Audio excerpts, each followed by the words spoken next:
പറഞ്ഞ് കല്ല് പറക്കി എറിയുക. എനിക്ക് കിടന്നുറങ്ങാൻ പറ്റത്തില്ല, രാത്രിയിലും ഒക്കത്തില്ല, പകലും ഒക്കത്തില്ല, ഉറങ്ങാൻ വയ്യാത്ത സ്ഥിതിയിലാണ് എറിച്ചിൽ. ഇറങ്ങിപ്പോന്നാണ് പറയുന്നത്. അവർ പലത് ചെയ്തിട്ട് ഞാൻ ഭ്രാന്തെടുത്ത് പോകുന്നില്ലെന്ന്. ഇത് കഴിഞ്ഞ 112 പോലീസുകാർ വന്നേച്ച് പോയ പറയുന്ന എറിഞ്ഞതാ. ഇതാ വന്നേച്ച് പോയ പറയുന്ന എറിഞ്ഞതാ. ഇങ്ങനെയുള്ള ദ്രോഹമാണ് എന്നോട് ചെയ്തുകൊണ്ടിരിക്കുന്നത്. ചോറിനകത്തോട്ട് കൈ വെക്കുമ്പോഴാണ് ഏറെ നമ്മൾ ചോറങ്ങെടുത്ത് കളയും.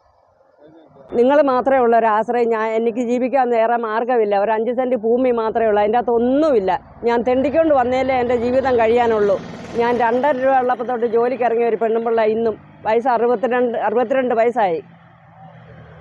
എന്നെ ഇവർ നിരന്തരം ദ്രോഹിച്ചുകൊണ്ടിരിക്കും. ഇവർക്കിപ്പോൾ എന്നെ കൊല്ലണമെന്നാണ് അവർ പറയുന്നത്. ഞാൻ ഭൂമി കാണല്ല. കാരണം ഈ പന്നിയെയും അതിനെ പിടിച്ച് തിന്നുമ്പോൾ ഞാൻ കാണത്തില്ലയോ. അതിന് വേണ്ടിയിട്ട് ഒരു 5-8 കൂട്ടുകാർ, എത്ര 6-7 സ്കൂട്ടറും ഓട്ടോയും ആ മുറ്റത്ത് കയറി വരുന്നത്. അവരോട് ഞാനിങ്ങനെ പറയുന്നുള്ളൂ, നിങ്ങൾ നിങ്ങളുടെ പോക്കറ്റിൽ നിന്ന് എടുത്ത് വെച്ച് എന്നെ പിടിക്കല്ലേ. കാരണം ഞാൻ എൻ്റെ ഒരുച്ചാൻ വയറ് കഴിയാൻ ഞാൻ ഇവിടെ വന്നിരിക്കുന്നതാ. ഞാൻ ആർക്കും ഒരു ദോഷത്തിനും പോകുന്നില്ല, ഒന്നിനും ഞാൻ പോകുന്നവളല്ല.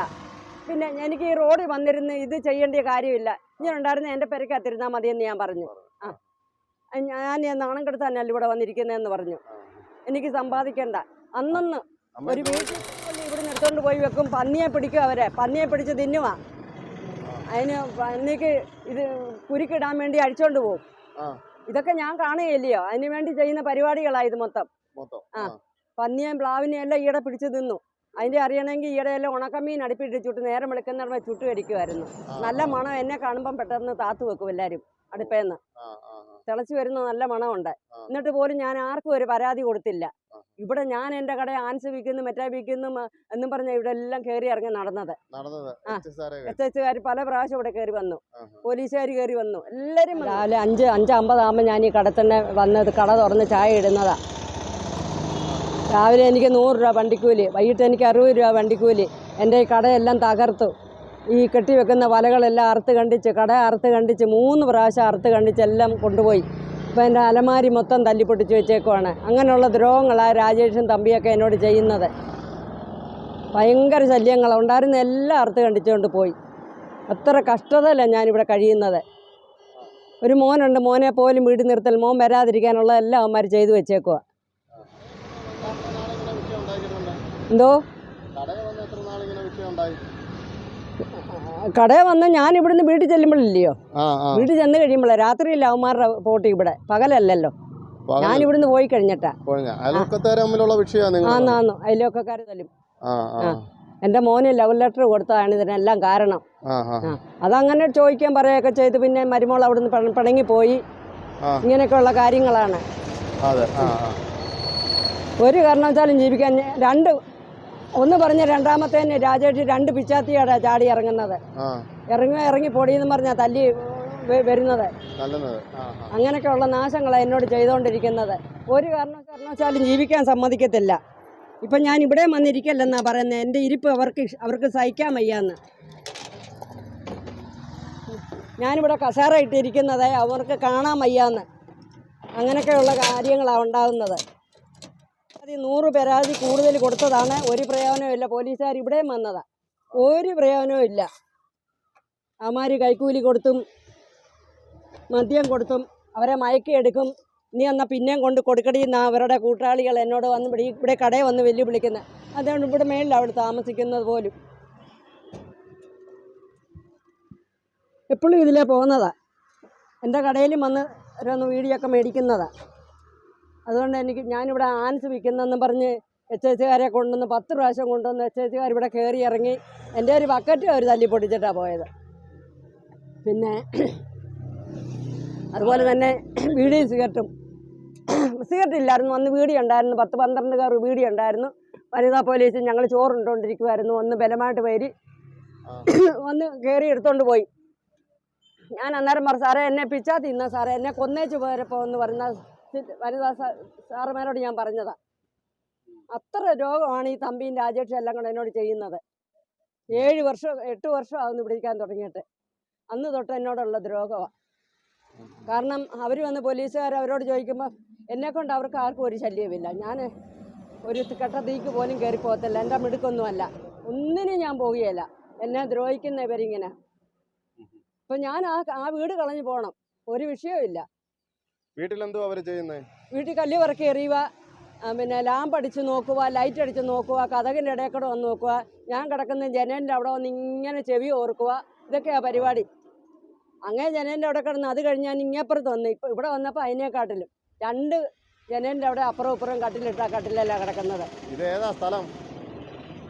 ഇത് ചെങ്ങറമുക്ക് കുമ്പളാമ്പയ്യ, പത്തനംതിട്ട കുമ്പളാമ്പയ്യ. പത്തനംതിട്ട കുമ്പളാമ്പയ്യ, 14-ാം വാർഡ്. അങ്ങനെ എന്നോട് ദ്രോഹം ചെയ്യുന്നത്. ഞാനിപ്പോൾ ഇവിടെ ഇരിക്കില്ലെന്നാ പിന്നെ പരാതി പേപ്പർ SP-ക്ക് കൊടുത്തത്, മലയാള സ്റ്റേഷനിൽ കൊടുത്തത്, വനിതാ ശല്യതയിൽ കൊടുത്തത്, കളക്ടർക്ക് കൊടുത്തത്, എല്ലാ പരാതികളും ഉണ്ട്. ഒന്നും ഞാൻ കളഞ്ഞിട്ടില്ല, ഒന്നും നഷ്ടപ്പെടുത്തിയിട്ടില്ല. എല്ലാം എൻ്റെ കൈവശം സൂക്ഷിച്ചേക്കുക. കാരണം ഏത് സമയത്തും അവരെന്നെ കൊല്ലും. കാരണം വാക്കത്തിയും പിച്ചാത്തിയും വടിവാളുമായിട്ടാണ് ചാടി നടക്കുന്നത്. ഇതുപോലത്തെ വലിയ തൊടലും ഒക്കെ ആയിട്ടാണ് നടക്കുന്നത്. രാത്രി ഇറങ്ങുന്ന സമയത്ത് രണ്ട് സൈഡിലും ആൾക്കാർ നിൽപ്പ. തമ്പി അയ്യപ്പനും രാജേഷുമായി നിൽപ്പ. ഞാൻ ലൈറ്റ് അടിച്ച് ഇവരെ മുഖത്ത് നോക്കി കണ്ടിട്ടുമുണ്ട്. ഞാൻ ദൈവത്തെ വിളിച്ച് ഇറങ്ങിപ്പോരും. ഇതാണ് സംഭവം. എന്തോ അയൽവാസികളാ, തൊട്ടടുത്തുള്ളവരാ.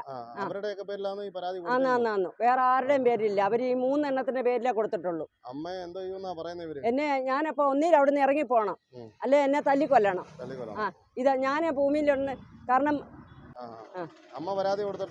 പരാതി കൊടുത്തപ്പം അവരിവിടെ വന്നപ്പോൾ സാധനം ഇല്ലല്ലോ. പിന്നെ ഞാൻ അവരോട് ഒരു കാര്യം പറഞ്ഞ്, ഈ പോക്കറ്റിൽ നിന്ന് എടുത്ത് വെച്ച് എന്നെ നിങ്ങൾ പിടിപ്പിക്കരുത്, അല്ല നോക്കിക്കോന്നും പറഞ്ഞ് ഞാൻ ഇറങ്ങി ഇവിടെ നിൽക്കും. അവരിവിടെ എല്ലാം കയറി ഇറങ്ങി നടന്നേച്ച് ഒന്നുമില്ലെന്നും പറഞ്ഞ് അങ്ങ് പോകും. അങ്ങനെയാണ് കാര്യങ്ങൾ.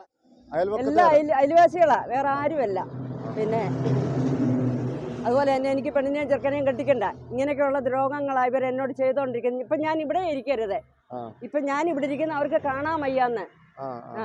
അവർക്ക് സങ്കടം അവർ ഇരിക്കുന്ന കാണാൻ അവർക്ക് വയ്യ. അവരാ ചെയ്യുന്നത്.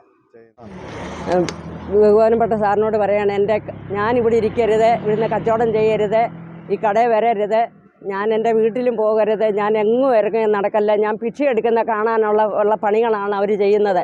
ഒരു കാരണവശാലും ഞാൻ കച്ചവടം ചെയ്ത് നേടരുതെന്ന് അവർ പറയുന്നത്. എല്ലാ മനുഷ്യരോടും പറയും, ഇവിടെ വന്നൊരു സാധനവും വാങ്ങിക്കല്ല, അവർ വില കൂടിയാ കൊടുക്കുന്നത്, അങ്ങനെ കൊടുക്കുന്നത്, ഇങ്ങനെ കൊടുക്കുന്നത് എന്നൊക്കെയുള്ള പരാതികളാണ് തമ്പിയും രാജേഷും കൂടെ പറഞ്ഞു വെക്കുന്നത്. എന്നെ നിരന്തരം അവർ ദ്രോഹിക്കും. എന്തുവാ ചേച്ചി ഇതെല്ലാം അറുത്ത് കണ്ടിച്ചിട്ടേക്കുന്നല്ലോ എന്ന്. കയറെല്ലാം അറുത്ത് കണ്ടിച്ചു. അങ്ങനെയുള്ള ദ്രോഹം ഇവന്മാർ ചെയ്യുന്നത്, എന്നോട് ചെയ്യുന്നത്. ഞാൻ ഒരു കാരണവശാലും ഇവിടെ ഇരിക്കല്ലേ. പോലീസുകാർ ഇവിടെ വന്ന് എന്നോട് പറഞ്ഞു, ഇതിവിടെ കച്ചവടം ഇവിടെ പറ്റത്തില്ല, ഇതെടുത്ത് മാറ്റണമെന്ന് പറഞ്ഞു. മലയാളപ്പുഴ പോലീസുകാർ വന്ന് പറഞ്ഞു. ഞാൻ പറഞ്ഞു ശരി സാർ, അവിടെ ഇടുന്നില്ലേ, ഞാനിത് അഴിച്ച് മാറ്റിയേക്കാം, നേരം വിളിക്കുമ്പോൾ സാർ എനിക്ക് ചിലവിന് തന്നാൽ മതി എന്ന് പറഞ്ഞു. അതിൽ പിന്നെ അവരെ കൊണ്ട് ശല്യമില്ല. ഇവന്മാർ ഇളക്കി വിടുന്നതാ, അല്ലെ അവരൊന്നിനും വരുന്നതല്ല. കാരണം എൻ്റെ അടുത്തുനിന്ന് അവർ കപ്പ, വാഴക്കൊല, ചേന എല്ലാം വാങ്ങിച്ചുകൊണ്ട് പോകുന്നവരാ. ഇങ്ങനെയുള്ള ദ്രോഹമാണ് തമ്പിയും രാജേഷും കൂടെ ചെയ്യുന്നത്. ഞാനൊരു കാരണവശാലും ജീവിക്കരുത്. ഞാൻ ഭ്രാന്തി ഇറങ്ങിപ്പോകാൻ പറയാം. അവർ പറയാം ഞാൻ 56 ജാതിയെ കൊണ്ട് ചെയ്തിട്ട് ഇവർക്ക് ഭ്രാന്ത് വരുന്നില്ലെന്ന്, ഇവർക്ക് ഒരു രോഗം വരുന്നില്ലെന്നാണ് പറയുന്നത്. എന്നെ തളർത്താൻ നോക്കിയിട്ട് തളരുന്നില്ല.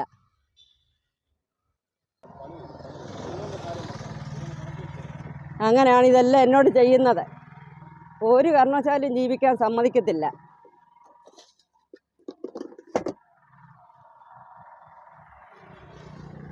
എങ്ങനെയെങ്കിലും വീട് യാതൊരു കുഴപ്പമില്ല. അവർക്കിപ്പോൾ വഴിയില്ല, കുട്ടികൾക്ക് വണ്ടി ചെയ്തിട്ടില്ല. ഇതൊക്കെയാണ് അവരുടെ കാര്യം. കൊന്നാലും തല്ലിയാലും എടുത്താലും ഞാൻ ഭവനം വിറ്റ് പോകത്തില്ല, ഒരു കാരണവശാലും വിൽക്കത്തില്ല, ഞാൻ വീട് വിട്ട് പോകത്തില്ല. എന്നെ പഞ്ചായത്തുകാർ ഇറക്കി വിടുന്നിടം വരെ ഞാൻ ഇവിടുന്ന് കച്ചവടം ചെയ്യും. ഇങ്ങനെയെല്ലാം ഞാൻ ചെയ്തു. എന്നാൽ ഞാൻ ആർക്കും ഒരു ദ്രോഹവും ചെയ്തില്ല. എൻ്റെ കടയ്ക്കകത്തൊരു കുറ്റമില്ല, എൻ്റെ വീട്ടിലൊരു കുറ്റമില്ല. അത്ര എനിക്കറിയാം. എന്നെ ഇത് എന്ത് ചെയ്തെന്ന് പറഞ്ഞാലും വെളുപ്പാങ്കാലത്ത് ഇറങ്ങി വരുമ്പം തലയ്ക്ക് മേൽക്കൂടെ കല്ല് പറക്കി എറിയുന്നതും എടുക്കുന്നതും എല്ലാം അങ്ങനെയുള്ള ദ്രോഹങ്ങളാണ് തമ്പി, രാജേഷ്, അയ്യപ്പനും കൂടെ ചെയ്യുന്നത്. അയ്യപ്പൻ പറയുന്നത് ഇവർക്ക് ഇറങ്ങിപ്പോകത്തില്ല, ഇവർക്ക് ഇറങ്ങിപ്പോകത്തില്ല എന്നാണ് ചോദിക്കുന്നത്. ഇവളെന്തോ ഞാൻ കിടക്കുന്നതെന്നാണ് അയ്യപ്പൻ ചോദിക്കുന്നത്.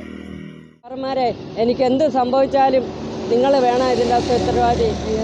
നിങ്ങൾക്കറിയാമല്ലോ, എന്നെ ഏത് നിമിഷവും എന്നെ കൊല്ലാനും എടുക്കാനും നടക്കുവാണ്.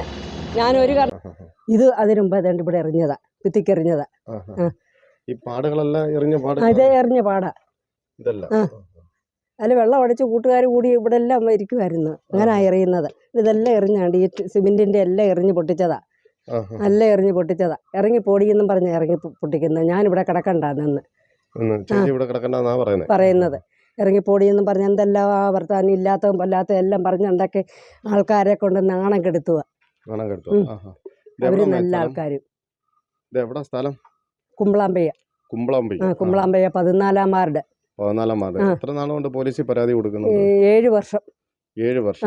120 പേപ്പർ മലയാള സ്റ്റേഷനിലെ പേപ്പറിലുണ്ട്. പിന്നെ വനിതാ സെല്ലിലുണ്ട്, SP-ക്കുണ്ട്, കളക്ട്രേറ്റിലുണ്ട്, എല്ലായിടത്തും ഉണ്ട്. അയലത്തുകാരാണോ ഈ അറിയുന്നത്? ആന്ന് രാജേഷ് എന്ന് പറയുന്ന ആളാ കൂടുതൽ ശല്യം. രാജേഷ്, അയ്യപ്പന്, തമ്മേളി തമ്പി ആ തുടക്കം. മേളത്തെ തമ്പിയാ തുടക്കം എന്ന് പറഞ്ഞാൽ എനിക്ക് ഭയങ്കര വണ്ണമായിരുന്നു. ഭയങ്കര വണ്ണമായപ്പോൾ ഞാൻ കടയിൽ പോയിട്ട് ഇങ്ങോട്ട് വന്നെണ്ണേ ഈ സാരി വിരിഞ്ഞ് കളഞ്ഞു വെച്ച് പാവാട കൊടുത്തും ബ്ലൗസ് ഇട്ടുകൊണ്ട് അകത്തുള്ള പരിപാടികളാണ്. തേച്ച് മഴക്കം തൂത്തുവാരുവാ. രാവിലെ ഇട്ടിറങ്ങി പോകുന്നതല്ലയോ. അന്നേരം ഇവനോട് പറയും പോയി മൊബൈലിൽ പിടിച്ചോണ്ട് വേണം നമുക്ക് വാട്സപ്പിലിടാം. എന്നെ അവൻ വരും ഇതിലെവിടെ. ഞാൻ പിന്നെ അതെല്ലാം അങ്ങ് അടച്ചു. പിന്നെ ഈ ഷെയ്ഡില് ഇറങ്ങി ലാമ്പ്, പച്ച ലാമ്പാന്നെ പച്ച, മഞ്ഞയാന്നെ മഞ്ഞ, ചുമന്നാന്നെ ചുമന്ന, ഈ ലാമ്പ് കൊണ്ട് അങ്ങ് അടിച്ചോളുക. ഇതിനിടയ്ക്കൂടെ എല്ലാം വന്ന് അടിക്കുക. അപ്പൊ എന്റെ അനിയത്തിയുടെ മോൾ 5-6 മാസം ഇവിടെ ഉണ്ടായിരുന്നു. ലാസ്റ്റ് അവള് പേടിച്ചു പോയി. അവള് പറയാം എൻ്റെ അമ്മേ ഇതെന്തു അമ്മേ ഇതെന്തോ എന്ന് കാണിക്കുന്നതെന്ന് ചോദിച്ചോണ്ട്. അങ്ങനെ ഭയങ്കര ശല്യമാണ് ഈ സ്റ്റെപ്പല്ലിരിക്കും. അത് പിന്നെ ഇരുന്നോട്ടെ, നമുക്കത് വിഷയമല്ല. പന്നി അയ്യത്ത് കയറത്തില്ലല്ലോ, അതെനിക്ക് വിഷയമല്ല. ഈ ഏറാണ് സഹിക്കാൻ വയ്യാത്തത്. ഏറാണ്ടാന്ന് അപ്പുറത്തോട്ട് ചെന്ന് നോക്കെ. പിന്നെ എൻ്റെ മോട്ടറിന്റെ വള്ളി കണ്ടിച്ചു. രണ്ടാമത് പിന്നെയും വന്ന് കണ്ടിക്കാനെ. അപ്പൊ രാത്രി 1 മണി ആയതോടെ എനിക്കൊരു രൂപം കിട്ടി. ഞാൻ അവിടുന്ന് ചാടി ഇറങ്ങി. ഇവിടെ എന്തോ അവിടെ കാണിക്കുന്നതെന്ന്. നീ ഇവിടെ പലതും കാണിക്കും, ഞാനത് കണ്ടോണ്ട് നിന്നെ വെള്ളം കുടിപ്പിക്കാതിരിക്കാൻ കണ്ടിക്കാൻ വന്നതെന്നു. രാത്രി 1 മണി ആയതേ ഉള്ളൂ. ഞാൻ ധൈര്യമായിട്ട് മുറ്റത്തിറങ്ങി. ഇതിങ്ങനെ ഉണ്ടാവാനുള്ള കാരണം എന്തോ? അതെനിക്കറിയത്തില്ല. അത് നമുക്കറിഞ്ഞുകൂടാ. അത് അവർക്കേ അറിയത്തുള്ളൂ. മേളത്തെ വീട് കിടക്കുന്ന ആരുമില്ല. അത് കയ്യേറി കിടക്കുക എന്ന് പറഞ്ഞാൽ ഇത് കയ്യേറണം.